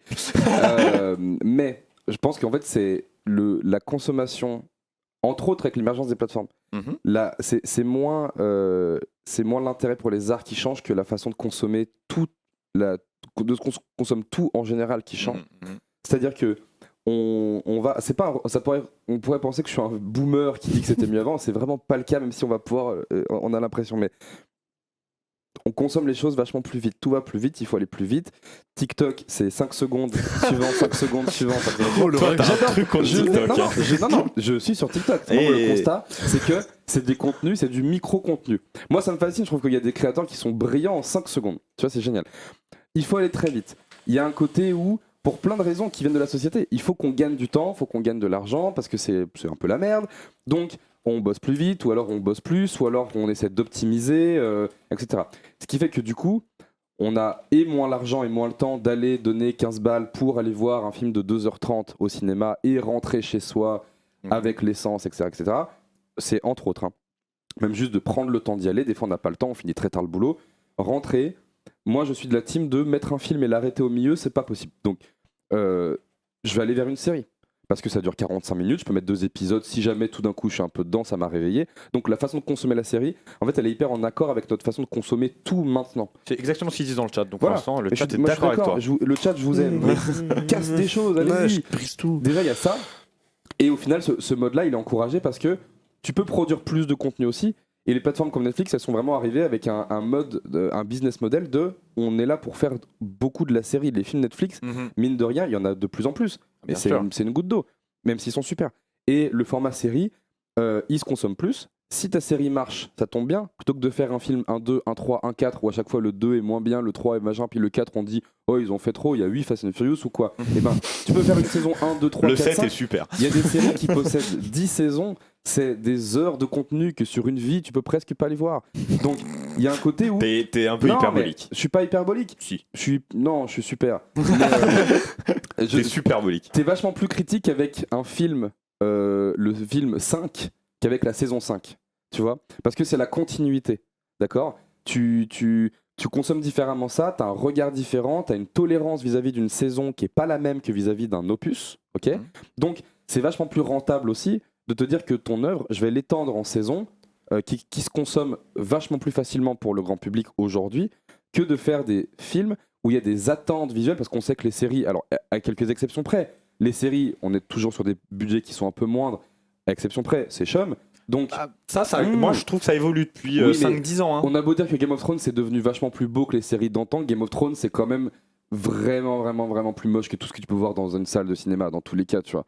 Et ça se voit, c'est pas beau. C'est pensé pour un petit format d'écran, mine de rien. tu Alors, vois. ça peut-être, mais Donc du coup, c'est pour ça aussi. Mais c'est normal, mais c'est pas un reproche. Game of Thrones, c'est moins beau. Game of Thrones, c'est moins beau. Mais il y a ce côté où ça coûte moins cher. Tu peux le rentabiliser sur des années et des années et des années. Tu peux mettre des acteurs pas connus parce que tu peux vachement plus mettre une série où tu connais pas les gens qu'un film où tu connais pas les gens. Si tu le sors en salle, etc. Et du coup, c'est petite dépense pour énorme profit pour le moyen qui va être plébiscité par le grand public aujourd'hui. Donc en fait, la série, c'est le carton plein. Et c'est pour ça que tout le monde fait des séries et que cercle vertueux ou vicieux, j'ai envie de dire vertueux parce que les gens regardent ce qu'ils veulent. Mais c'est pour ça que les gens en matent de plus en plus, en parlent de plus en plus, au café le matin, à la cour d'écré, nanana. Les enfants, ils ont grandi avec des dessins animés, ils ont même peut-être directement le suivi, on passe c'est le à même une mode de série, consommation. même mode de consommation. Donc au final, tout le monde s'y retrouve. Nous, on est plus ciné, j'ai l'impression, avec Monsieur Alex. Bon, Oui. on n'a pas moins de films, donc pourquoi rouspéter? Mais alors, Voilà. je vous pète pas du tout. Mais je Mais suis du coup, moi, d'accord. la question, c'est alors, du coup, mais t'es un peu d'accord. Les Je suis un peu séries d'accord. supplantent Non. petit à petit le cinéma. Alors oui, dans le mode de consommation. Voilà. Artistiquement, je suis pas d'accord. Mais Ok. c'est un autre débat. Ouah, Ouah. t'es trop fort. Moi, j'ai plus À rien à toi. te dire. Ouais, non, alors, c'est vrai que t'as dit beaucoup de choses. Ouais, je vais C'était arrêter. très dense. Non, mais c'est très bien. Je m'en vais. Hein. Je pense pas que la série vienne un jour à remplacer le cinéma ou quoi. Je pense que les deux sont amenés à coexister et que, en fait, c'est comme t'as dit, il y a toujours des films, il y a toujours des séries. Enfin, les deux coexistent. Moi, comme dit, on est un peu plus cinéma. Mary Poppins. C'est ça que t'as dit? Je dis comme dit. Ah, j'ai compris comme dit Mary Poppins. Ah oui, comme dit Mary Poppins. Pardon, mais je fais des AVC régulièrement. On peut pas. Avec Marie, on est plus cinéma que série. Mais tu vois, ça m'empêche pas qu'il y a des séries qui existent. Moi, Ouais. je regarde moins, mais voilà. Ensuite, c'est vrai que. Attention, phrase de Boover, tout va très vite. Frappe de Big Flo Oli, j'ai envie de dire aussi. Oh, bah, ça et va trop vite. Aux États-Unis, les Eh, petits chez eux, c'est des grands c'est chez des grands nous. chez nous, j'ai l'impression. Et du coup, en fait, c'est juste logique que le format série répond très bien aux attentes du public. Même si il y a un peu d'hypocrisie dans le sens, non, je regarde pas un film, c'est trop long, mais par contre, j'ai regardé 8 épisodes de Ça, 50 je suis minutes. d'accord Alors, qu'il y il y a en une a- vraie hypocrisie. Je vais faire un petit point de chat. Parce qu'ils ont rapidement. parlé de fou, je t'ai pas interrompu, continue, c'était hyper continue, intéressant ce ouais, qu'ils disaient. Ouais, Tout va très vite. Oui, tout va très vite. Et du coup, je comprends que les gens regardent des séries. Et vu qu'il y a une demande forte, et ben du coup, la production augmente. Et donc, les moyens pour produire des séries de meilleure qualité augmentent. Et on en parlera un peu plus tout à l'heure, peut-être, qui est des artistes, des réals ou des acteurs du monde du cinéma qui se mettent vers la série pour soit étendre un univers qu'ils avaient déjà créé auparavant, ou alors carrément créer un univers qui se disent c'est beaucoup plus adapté, même pour avoir des financements ou quoi, peut-être plus simple de l'avoir en série que de l'avoir en film et de faire une longue saga de 5 ou 6 films. Et du coup, en fait, c'est juste un développement logique de la création de visuels. Et en plus, avec l'avènement des plateformes qui mettent plus ça en avant, même si c'est vrai qu'il y a des films Netflix et tout, même si t'as dit que c'était très bien, je suis pas forcément d'accord, parce que je trouve qu'il y a beaucoup de films Netflix qui sont... Oui. En fait, je trouve que tout ça est logique et que tant qu'il y a une pluralité de propositions artistiques, le monde se porte bien. Alors, avant qu'Arnaud réponde à sa propre question, parce que ça nous intéresse Bien finalement. sûr, bien Je vais sûr. faire un petit point de chat, il y a eu beaucoup de choses. Les Anneaux du Pouvoir, c'est 1h30 par épisode. C'est Quelqu'un l'a vu ici? Non. C'est Pas très encore. long. Moi, j'attends que tout soit sorti parce que je suis aussi. Alors, le type de consommation, j'en parlerai, mais moi, je C'est suis très très binge watcher. On a Style qui nous dit: moi j'aime pas rester planté longtemps devant un truc à regarder, alors les séries pour moi c'est vraiment bien mieux comme modèle de consommation. C'est un peu ce qu'on disait finalement. C'est plus vraiment Mais ce qui est drôle, consommation, oui, bien sûr. Mais ce qui est drôle, c'est que du coup, sur ce que disait Steel d'Atlas Rab, c'est de moins en moins vrai, vu que maintenant il y a des séries dont les épisodes, le dernier épisode de Stranger exactement. Things, 2h30. Bien sûr, c'est invivable, Ouais. invivable. Les séries égales. Donc c'est. Alors, astuce, Merci beaucoup. les séries égales, on adapte le contenu à nos pratiques. Plus de temps épisodique, chacun son rythme. Ça, c'est ce que tu exactement disais. ce qu'on disait et tout ça. En plus, j'ai l'impression que le rythme est plus tranquille et souvent plus réaliste. Ça, je pense que c'est assez propre à chacun aussi. D'accord, mais Et puis au genre ça de la va. série. Hein. le temps de concentration diminue. Enfin, l'attention. Par contre, on binge-watch. Paradoxe quand tu nous tiens. Et c'est un peu ce que vous disiez là aussi. Ouais, C'est que. Bah, il y a aussi beaucoup de gens, notamment, attention, j'ai craché sur les Américains. Wow, spoiler. Les Américains aux États-Unis, on s'en fout. Ne peuvent pas regarder un truc sans avoir leur téléphone en main. C'est un mode de consommation qui est aussi très. Et c'est pour ça que les Américains ne peuvent pas regarder des films sous-titrés. Ils sont Ah ouais. incapables de le faire parce qu'ils sont toujours sur leur portable. Kirzion. C'est Ça mange chèvre. Kirzion, perso, je trouve que les films sont trop longs et trop courts à la fois. Ça ne veut rien dire, copain. Restez concentrés 2 heures. Non, Je mais rigole. écoute Je la l'adore, suite. j'adore, Oh, il j'adore. taille, il taille, Je hein. taille, je rigole, j'ai même pas fini de lire. Restez concentrés 2 heures, 2 heures et demie à la suite, c'est trop long. Mais en même temps, 2 heures, c'est très court pour développer et surtout entrer dans ça, je une suis histoire. hyper d'accord. Il a raison aussi. Et c'est pour ça que le format série permet de plus explorer. Et explorer des développements de personnages et des Mais univers, la moi question, je elle est trouve aussi- génial pour ça. La La série. question, elle est aussi intéressante quand il dit 2 heures et demie devant un film, c'est trop long et en même temps, c'est trop court pour développer une histoire. Alors, J'ai l'impression qu'on le fait depuis la nuit des temps et ça marche vachement bien. ouais, et moi j'ai un truc à répondre à ça de. J'ai l'impression que ça se développe beaucoup ce mode de pensée de oh, je vais pas rester 2 heures, 2 heures et demie devant ma télé, regarder un film, j'ai autre chose à foutre. En fait, je pense qu'il faut juste revoir la manière dont on appréhende le cinéma. En fait, un film, c'est pas je me mets sur YouTube 10 minutes en mangeant et après je vois ce que je fais. Enfin, Faut investir moi je du suis temps. peut-être un extrémiste, mais je me dis juste, bah, je regarde un film, je coupe le tel et je fais rien d'autre pendant 2 heures, 2h30. C'est que moi, Et- j'arrive de plus en plus à faire ça aussi. Moi. et je, Je suis et, un enfin, je merloc. sais pas, je me dis, il y a des dizaines, voire des centaines de gens qui ont travaillé là-dessus pendant des mois, des années, qui ont soulevé beaucoup d'argent et tout. Il y a peut-être des œuvres d'une vie. Je me sentirais un peu ingrat à côté sur Insta et d'envoyer Ouais. des messages. Et en fait, c'est juste que je pense qu'il faudrait revoir ça et se dire que passer 2 heures devant un film, c'est pas quelque chose de surréaliste. Tu vois. Est-ce que tu peux dire que par exemple, en 2 heures, Fight Club peine à développer ses personnages? Je sais pas, c'est une question. Même si ça fait réfléchir. hein. Ça fait Mais- réfléchir. Bah, on vit dans une société. On vit dans une société, Voilà. clairement. J'ai vu Tu vois, Joker. je suis d'accord, mais en fait, c'est aussi l'attente qu'on se fait de l'œuvre. Tu vois, parce que Mm. on prend Game of Thrones, il y a 1000 saisons, machin. Le développement des persos, c'est développer des persos pour les suivre sur une énorme partie Mais de c'est leur la vie. durée du temps qui est différente, Voilà. clairement. Mais tu peux Mais- faire on a vu, Mais et tu vois, par exemple, ouais. Boyhood de Richard Linklater. Boyhood, ouais. Boyhood. T'inquiète. Et ben, au final, tu peux développer un personnage sur Oui, une très longue période, tu en peux, peu de temps. mais aussi. tu racontes pas du tout les mêmes choses et tu te focalises sur un personnage. Mais la parfois- série permet aussi d'être beaucoup plus chorale dans la façon dont tu sais personnage. Et Et moi, c'est parfois, ça que je c'est- trouve vraiment cool. Parfois, c'est mieux de ne pas développer les personnages oui, plus que mais- ça aussi. ouais, tu C'est prends- pas- ouais. c'est pas Mais grave, tu vois, c'est tu bien. parles de Fight Club juste J'entends avant. bien. Fight Club, oui, l'histoire se tient en elle-même, mais on a un personnage en soi. Allez, 2 avec celui de Helena Bonham Carter. Moi, j'aurais dit Puis voilà. 3. Oui, 3, mais bon, vous me On comprenez. va pas... 3. Vous avez tous vu Fight Club, c'est bon, on va pas... 3 personnages. Oui. Bah, c'est cool, mais c'est que 3 personnages de développer. Dans une série, tu vas pouvoir te permettre de nouer des relations avec un nombre de personnages beaucoup plus grand. Oui. On est dans un mode de consommation, comme j'ai dit, un truc très choral. Et moi, c'est ça que j'apprécie dans la série. D'accord, je suis C'est que d'accord tu avec as toi. un nombre de personnages. Mais c'est comme moi, je suis un gros consommateur de romans aussi. Et dans les romans, dans les sagas de livres, bah, tu as des dizaines et des dizaines de personnages qui ont chacun leur arc, chacun leur personnalité. Et c'est ça que j'aime beaucoup. Mais ça, c'est si tu fais un récit où il y a des dizaines de gens. Bien sûr, tu bien peux sûr. faire Mais un alors, récit tout aussi attention. bien, voire mieux, Il y a- avec 3 personnages. Mais je suis complètement d'accord. Et je Eh dis pas que ouais. ça doit disparaître. Même Vraiment, vraiment pas. Breaking Bad, au final, est une série qui a moins de 10 persos. Ouais, en Ça soi, reste quand même 10 personnages. Ça reste 10 personnages. Que t'étires sur 10 ans quasiment, non, c'est pas 10 ans, mais c'est long Breaking Bad, comme tu vois. Au bah, final, surtout à la fin, t'as des ellipses. ouais, t'as Ouais, 10, ouais. t'as 10 persos, et mine de rien, la série, elle sert le but de raconter un quotidien. Tu peux pas raconter Breaking Bad en 2 heures, c'est impossible.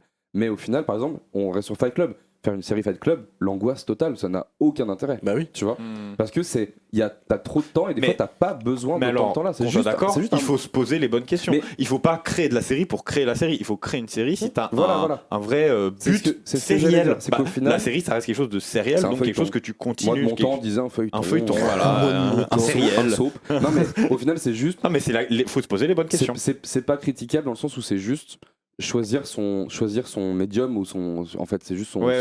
comment au même titre que je fais un film ou une série ou une BD ou un podcast Oui. ou tu vois ou une affiche Hmm. qui dénonce. Enfin, tu sais juste choisir son média ou son médium, mais au final bah, c'est pas, tu vois. Oui, mais en fait, je trouve que la question est hyper intéressante pour le cinéma et les séries parce qu'il y a quand même une paternité entre les deux. Enfin, les deux sont très proches. Il y a ces 2 arts qui sont extrêmement proches. Donc il y a Vas-y. quand même une question à se poser. Lance ta chronique. Là maintenant Ça me paraît le bon moment. Bah, si vous voulez, Je sais oui, pas. oui. Mais tu dis que c'est très lié, ça me paraît pas mal. Il a quoi? Waouh, Un il a un stinger? Stinger. Il a le chanteur Stinger. C'est quoi je un crois. stinger? C'est un truc qui apparaît C'est qui une fait machine à le écrire. Ouah. C'est une machine à coudre. Il va nous piquer. C'est une guêpe. Chronique d'Arnaud. C'est la chronique d'Arnaud. La chronique On est à la d'Arnaud. télé Ouais. C'est lancé. Allez. Du coup, comme je le disais, moi, je suis quelqu'un qui consomme énormément de séries, mais qui consomme quand même beaucoup de cinéma aussi. Et j'ai pas pu m'empêcher de. Je sais pas si vous avez remarqué, j'arrête. Je trouve qu'on a de plus en plus d'acteurs qui font le chemin inverse de celui qui était un peu attendu il y a quelques années. Pendant très longtemps, j'ai le sentiment, arrêtez-moi ou coupez-moi ou apportez de l'eau à mon moulin. J'ai l'impression que pendant longtemps, la série, c'était un peu un tremplin pour arriver au cinéma après. Il y a beaucoup d'acteurs qui ont fait ce chemin-là. Moi, je sais pas, je pensais notamment à Bryan Cranston, qui a d'abord commencé avec Malcolm. On oublie souvent que Bryan Cranston, donc Breaking Bad, a commencé dans Malcolm, puis a fait Breaking Bad. Et après Breaking Bad, ça lui a ouvert les portes du ciné. Et moi, je me souviens de la com de fou furieux qui avait été faite sur le film Godzilla de 2013, De Gareth Edwards. 14, ouais, je crois. 14. Où Bryan Cranston était dans le film, on mettait toutes les pubs, c'était sur lui, il y a Bryan Cranston dans le film. Spoiler, il meurt au bout de 20 minutes dans le film. Et vraiment, je trouvais ça fou à quel point ils avaient fait leur pub sur cet acteur de série qui avait au final juste un petit rôle au cinéma, mais presque comme si c'était ça la trajectoire logique. Et maintenant, au contraire, on a un peu le chemin inverse. Il y a beaucoup d'acteurs de ciné, on parlait, moi notamment de Cillian Murphy, parce que je suis en train de me bouffer Peaky Blinders. Cillian Murphy, c'était un des acteurs fétiches de Nolan, qu'on voit dans quasiment tous ses films, qui avait à chaque fois des petits rôles, jusqu'à Inception où il a un rôle moyen. Et puis là maintenant, Peaky Blinders, c'est sa série, c'est lui, c'est Cillian Murphy. Il est sur 6 saisons, c'est le visage absolu de la série, et c'est son grand rôle. Quand on parlera du grand rôle de Cillian Murphy, on ne parlera pas de ciné, peut-être après. Pour l'instant, oui, là je fais une pause sur sa carrière. Mais c'est cette série-là. Et il y a aussi beaucoup d'acteurs très connus qui sont retournés vers les séries, peut-être parce que ça leur permet de faire d'autres choses. Il y a aussi ça. Une de mes séries préférées, c'est True Detective aussi, que j'adore. True Detective, la première saison, c'est Woody Harrelson et Matthew McConaughey, qui sont des figures hyper ancrées du cinéma. Pourtant, pour moi, c'est un de leurs rôles à chacun les plus cultes. Donc, je trouve que c'est hyper intéressant de voir ça, comment les acteurs de cinéma vont aussi vers les séries. Mais ils ont sûrement des très bonnes raisons de le faire, et c'est pas pour rien qu'ils le font. Je pense qu'il y a vraiment un mouvement de, s'ils vont vers les séries, c'est que les séries leur proposent en ce moment peut-être plus que le ciné, ou en tout cas des trucs différents, où on leur permet de faire autre chose. Je sais pas. Ouais. Dim, Vas-y. Ouais. En fait, je sais. Je vais pas parler au nom de genre Cillian Murphy parce que. Ouais, voilà. Mais moi, je peux le faire si vous voulez. Oui, d'ailleurs, on a Cillian Murphy. Je le représente. Cillian arrive là, il arrive là. Oui, il arrive. Et en fait, je pense pas que ce soit maintenant le cinéma ça m'a un peu saoulé, je vais faire la série. Je pense que c'est juste peut-être un moment on lui a proposé Peaky Blinders, ça lui a parlé, il l'a fait, et vu que ça dure et que ça marche, c'est un projet. Et il s'est un peu éclipsé du cinéma au profit de Peaky Blinders. Mais là par exemple il va revenir dans le nouveau Nolan Oppenheimer, et c'est purée, c'est vrai, et c'est le rôle principal. Et c'est le rôle principal, il me semble. Et tout mon argumentaire c'est frites. Non, parce que t'as raison. Mais... Quand on dit Cillian Murphy, on pense à Peaky Blinders, et c'est le meilleur exemple, je pense, de ça. Ouais. Et l'inverse, avec Bryan Cranston est très vrai aussi. Mais en fait, c'est que, oui, je pense qu'il y en a qui y vont parce que la série permet de faire d'autres choses. Mais je pense pas que ce soit parce que le cinéma est en déclin. C'est pas mon argument. Mais je sais pas, je pense pas. C'est juste, je trouve intéressant de voir la trajectoire des acteurs qui a changé. Après, il y a toujours des séries où c'est. Enfin, moi, je trouve qu'il y a des séries. Je vais revenir. J'aime beaucoup Game of Thrones, vous l'aurez compris. Je trouve que Game of Thrones, c'est un exemple qui mixe parfaitement les deux. Parce que dans Game of Thrones, on a des figures hyper connues du cinéma. On a eu notamment Sean Bean, qui est une des figures les plus reconnaissables de l'histoire du cinéma, qui est venu dans Game of Thrones, qui a amené avec lui quelques autres grands acteurs. Je pense à Peter Dinklage, qui joue Tyrion Lannister, qui joue le nain dans Le Monde de Narnia, ou dans... Si, c'est dans Narnia, donc qui était quand même une figure installée du cinéma, qui est venu aussi sur Game of Thrones. Et de l'autre côté, il y a plein de petits nouveaux de Game of Thrones qui sont maintenant... On parle plus que d'eux parce qu'ils sont step-up et qu'ils sont au ciné. Emilia Clarke, c'était Daenerys dans Game of Thrones. Maintenant, elle a fait des centaines de films. Enfin, j'exagère. Je pense qu'elle en a vraiment fait 3. Mais non, elle a fait beaucoup de films. Elle a fait Terminator récemment. Elle était dans le dernier Terminator. C'est pas le dernier, c'est celui d'il y a 5-6 ans. Ok. Elle avait fait 2 ou 3 comédies romantiques, notamment une où elle sortait avec Avec John Hughes. Exactement. Hugh Grant. Hugh Grant, voilà. Okay. Enfin, bref, elle est beaucoup au cinéma. Millie Bobby, pas Millie Bobby, si, on pourra parler d'elle après. Après, elle a que genre 16 ans, quoi. Mais oui, mais tu vois. Non, elle a 18 ans. Oui, et ça grandit vite. Elle a mon âge. Mais oui, mais ils ont grandi vite, les petites de Stranger Things. Mais tu vois, les petites Stranger Things, bon exemple aussi. Mais Macy Williams aussi dans Game of Thrones, qui elle a joué dans les X-Men, dans les nouveaux X-Men, qui a aussi fait. Qu'est-ce qu'elle a fait d'autre ? Je sais qu'elle a fait un autre film. Tu vois, c'est fou parce que moi j'ai l'impression que. Alors, tu prends, contrairement par exemple à l'argument Cillian Murphy ou Bryan Cranston, tu prends que des acteurs qui sont ouf en série et qui font rien de fou au cinéma du tout. Mais non, Qui je font que dis des petits rôles dans des mais petites parce prods que moyennes. alors Tu pour vois moi ça va avec mon argumentaire, c'est qu'ils sont en train de ils sont en train d'entrer dans le monde du cinéma. Ils ont profité du tremplin de la série pour maintenant arriver au cinéma et peut-être qu'après ça va leur Ouais, offrir des mais meilleures en fait, tu possibilités. vois, moi justement, je trouve que c'est un peu pervers cette histoire parce que je pense déjà juste en réponse globale à mes yeux, c'est ce qu'on disait avant, c'est juste que il y a plus de séries, donc il y a Mhm. plus d'opportunités de casting et que des fois, il y a ce projet-là, il est super. Bon, c'est une série, ok, je le fais. Et de base, les séries sont prévues pour une saison. Ça, faut pas oublier aussi.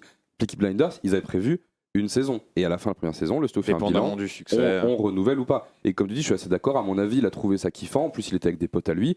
Il l'a fait. Ça a percé de ouf. Bryan Cranston, c'est pareil. Breaking Bad, ça a percé de ouf.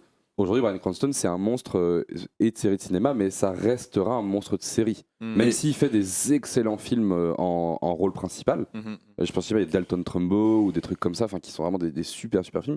Mais Ils ont cette image de la série qui va leur coller à tout jamais Voilà, à la peau. et en Et fait, c'est pas c'est ça. négatif. c'est ça. Et tu vois, tu parles Hmm. d'Emilia Clarke, je Ouais. pense, ou Maisie Williams. On les. Je pense que c'est pour ça que leurs prods au ciné sont très médiocres et t'as dit des centaines. Emilia Non, Clarke, mais moi j'ai entendu 2 et j'ai beau chercher, à part une pièce de théâtre à Londres qui s'appelle The Seagull, qui apparemment est pas bien. J'ai l'impression que. Et là, elle va être dans la série Disney Plus de Secret Invasion, maquillée en monstre. J'ai l'impression quand même que Emilia Clarke, c'est Daenerys. c'est Daenerys. Mhm. Et je pense que dans 10 ans, ce sera Daenerys. Et Mais je pense que Maisie Ça- Williams, Mais ça, elle a ils ont, fait que ils ont les le Nouveaux même. Mutants, ou tu vois. Mais pour moi, ils ont le même travail à faire qui va être un long travail et difficile à faire que C'est pour Daniel ça- Radcliffe. C'est pour ça que. Daniel Radcliffe, pendant 10 ans, ça a été Harry Potter. Ouais, Bah, je suis C'est d'accord. toujours Harry C'est Potter. toujours mais- Harry pour Potter. moi, je trouve qu'il vraiment de plus en Il s'en plus. sort bien. Il Ah fait. ouais Mais Ah, après- si. Donc, à part Swiss Army Man Swiss Army Man, Il il a avait fait fait The Horns. Horns là. Ouais, il a Ouais, fait Horns, Guns Akimbo. j'ai Guns pas aimé Akimbo, ça. il avait. Oula, la Ouais, prod la prod sexy. qui quoi. C'était pas ouf. Alexandre Aja, il a fait mieux, quoi. Si je peux me permettre. Oui, bon. Ah Mais oui, tu vois, mais- il y a ce côté. En fait, il y a ce côté où c'est ça l'effet pervers, c'est que. Mais oui, parce qu'ils ont c'est eu un que- rôle tellement breakout jeune que. Faire Ouais. du ciné pour atterrir dans une bonne série comme Cillian Murphy ou Matthew McConaughey, c'est un super move de carrière. C'est super. Sortir d'une série. Alors, tu parles d'Harry Potter. Là, tu parles presque d'une série parce que c'est une immense saga qui, pour moi, a les mêmes caractéristiques qu'une série. Ce qui fait que. Sauf qu'ils en ont pas fait une série, ils en ont fait des films. Oui, mais ils ont fait la durée de tous les Harry Potter, c'est la durée de 2 saisons de série. Donc, en Ah, fait, mais c'est la même chose. la différence entre une saga et une série, elle est. Elle est un film. Bah Elle oui. est un film.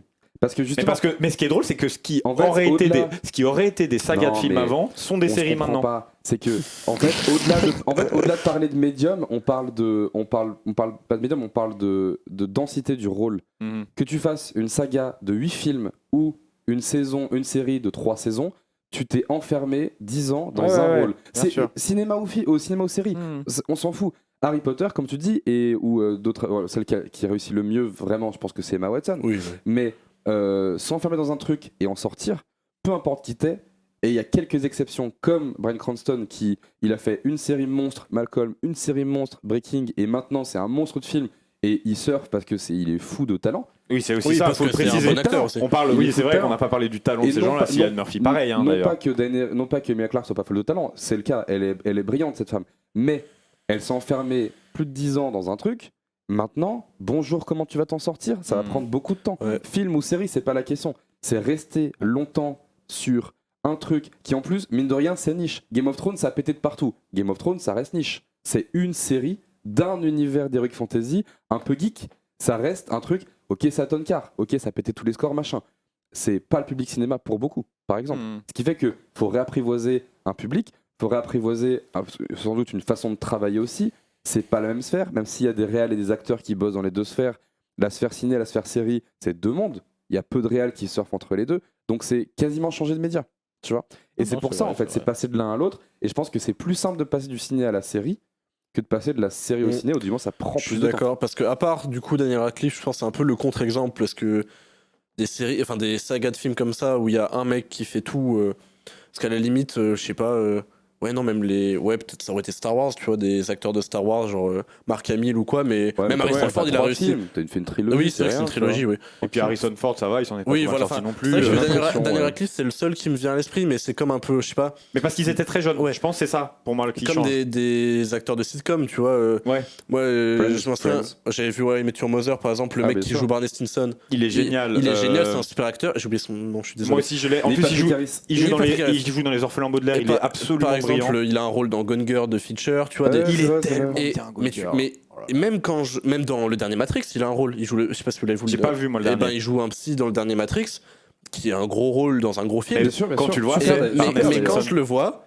Ouais, je ouais. pense à Barney Stinson. Ouais, et ça à va How I Met Your Mother. Mais c'est Parce dur que, de en se même temps, débarrasser de en ça. même temps, ouais, Met Your Mother, c'est genre 10 saisons de, je sais pas, une vingtaine d'épisodes à chaque Ouais, fois. et puis encore une fois, on est sur le rôle de sa vie jusqu'à présent. Ouais. Parce que, enfin, pour moi, là, c'est concurrencé sur son rôle dans Les Orphelins Baudelaire, mais ça, je sais pas, le carton que ça a été ou pas, Les Orphelins Baudelaire, Très peu, non. je sais pas. Mais pour Pas moi, pour nous, mais- il est tellement brillant dans cette série. Mais bref, c'est un autre débat. Moi, encore. moi, vu qu'on parle de séries et que j'aime pas trop ça, les séries, en plus c'est pas vrai, j'aime bien ça, mais j'avais envie de faire un jeu et je vais attendre que la prod revienne parce que Ok. je pense que la prod va vouloir jouer aussi un petit Pas peu. En trop tout cas, bien. si vous trouvez pas, il va jouer.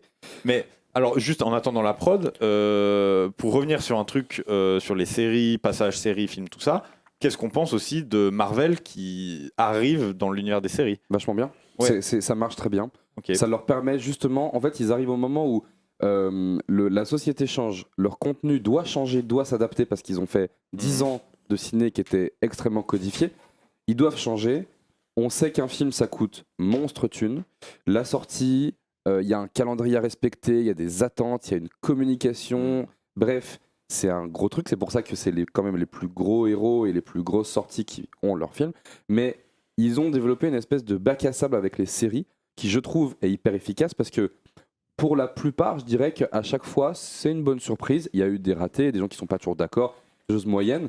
Vendavision, c'était un bac à sable incroyable et ça a pu faire des choses en série que tu fais pas au cinéma. Ouais. Parce que Vendavision a un lien particulier avec le concept de série aussi. Loki, ça aurait pu être un film. Mais par exemple, là, on a eu Moon Knight ou She-Hulk qui font beaucoup parler parce qu'ils ont un message et une façon de transmettre ce message qui est hyper 2022, qui est hyper réseaux sociaux et qui, pour exister, utilise le fait que des gens vont réacter sur Twitter, par exemple, à chaque épisode. Et ils intègrent ces réacts dans les épisodes. C'est assez fou. Là, on n'aime ou pas, je trouve que c'est bon. Mais la narration de la série, justement, tu peux l'utiliser qu'en série. Et Marvel, ils font aussi ce choix de faire des micro-séries qui durent en moyenne 6 à 9 épisodes. Oui, et c'est après, vrai. c'est ciao. Mais il y a des saisons 2, mais le but reste d'emmener les personnages avec le crew se battre contre Galactus. Après, quoi. Marvel, c'est encore un truc différent parce que D'accord. Ah oui, c'est pour ça que je suis posais très la peu question. Marvel, donc voilà. Moi aussi. Mais Il suit peu Marvel, il suit peu les séries. voilà. Je rigole. Mais j'ai l'impression que par exemple pour certains films Marvel, c'est un peu nécessaire d'avoir vu certaines séries par exemple. Bah, en fait, c'est un débat qu'on a eu beaucoup autour de moi récemment et j'ai l'impression que c'est un débat qui continue. Mais se lancer dans le Marvel Cinematic Universe, en fait, c'est se lancer dans une saga. Et qui dit se lancer dans une saga dit consommer ce qu'on te propose et que si tu veux pas regarder, bon écoute, regarde pas. Mais c'est dommage, c'est comme moi j'avais pris cet exemple-là par exemple de quelqu'un qui disait moi je regarde les films, je regarderai pas la série Loki. Je dis bon, c'est comme pour moi. Après c'est à mes yeux. Sachant qu'en plus, les séries, elles sont accessibles, etc. C'est un investissement en termes de temps. C'est l'équivalent de regarder 2 films. D'accord, parce que les séries Marvel font 30 minutes, c'est très très court. Ne pas regarder ça, c'est comme dire je vais lire ce manga, mais je lirai pas le tome 100. Ouais. Je dis, c'est dommage, parce que du coup, tu t'empêches. Je dis oui, mais moi, je regarde que les films. Oui, mais les choses changent. Tu peux pas faire un caprice dans ton coin en disant moi, je fais que ça. C'est pas comme si le média, il changeait c'est des films, et tout d'un coup, c'est un audiobook ou un télégramme. Tu vois, genre, tu dis, ouais, c'est relou. Ou alors, c'est une expo. Enfin, un film, une série, avec tout ce qu'on a dit tout à l'heure, on avait quand même relativement peu d'excuses pour pas te mettre 2h30 devant 6 épisodes. Quoi, surtout avec un peu de Marvel. chance, tu regardes les films Marvel sur Disney+, t'as Voilà. la série sur Disney+, C'est aussi. mon point de vue. Je comprends que passer du film à la série ce soit relou. J'ai l'impression que la plupart des gens ils ont quand même pris le pas de regarder aussi parce que c'était vachement bien et qu'avec les 2-3 premières ils se sont pas cassés la gueule. Vendavision Loki c'est un carton, ça donne quand même le ton. Après on n'aime pas. Bon c'est au même titre qu'on aime ou qu'on n'aime pas tous les films Marvel. On n'aime pas forcément la série Winter Soldier, mais on va aimer la série machin. Bon, il y a à boire et à manger. Ouais. Voilà.